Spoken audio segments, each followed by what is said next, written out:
Hey guys, it's Miss Buckler here with a quick dive into the journal prompt for this week.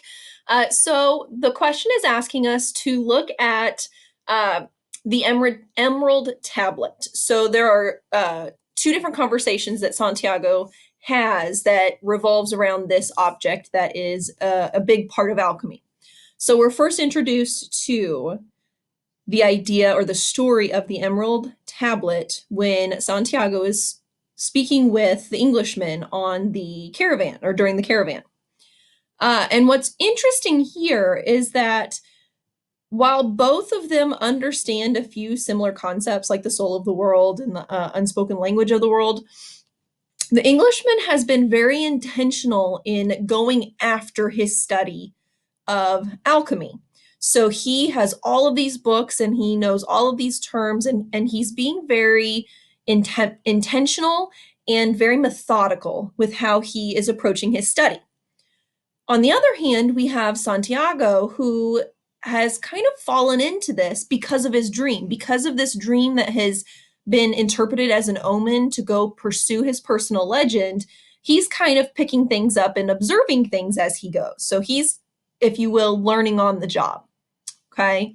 So when we're reading through the conversation between the Englishman and Santiago about the Emerald Tablet, there's this sense that the Englishman feels as though there's a lot of very intense study that is required in order to understand it.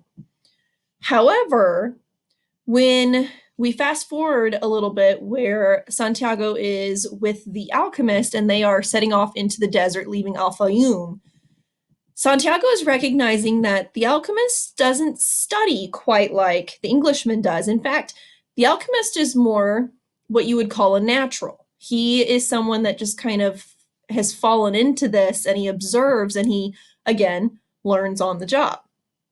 So what this question is asking you to do is think about the two conversations, the two maybe lessons that Santiago is sitting through about this singular object of alchemy, the Emerald Tablet.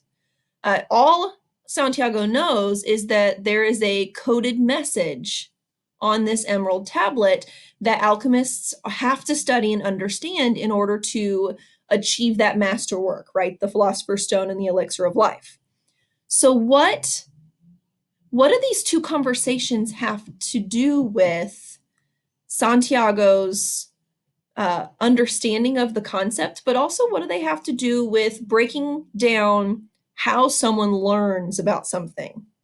So looking at the Englishman, you would go to page 36 and 37 in the PDF, and I'll read a little bit there where he starts talking about it.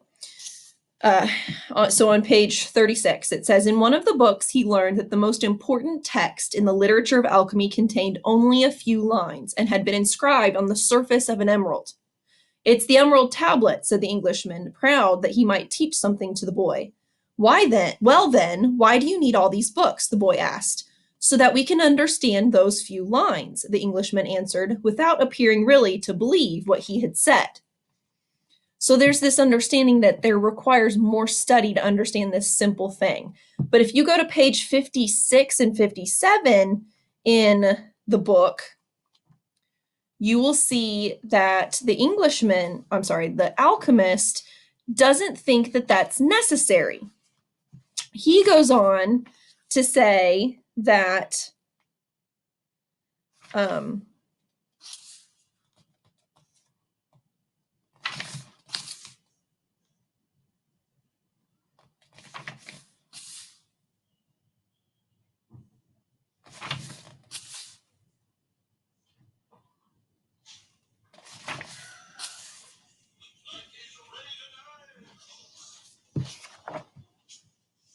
so on page 56 and 57, you're going to see where the alchemist, or where Santiago asks the alchemist, I thought you were going to teach me some of the things you know. A while ago, I rode through the desert with a man who had books on alchemy, but I wasn't able to learn anything from them.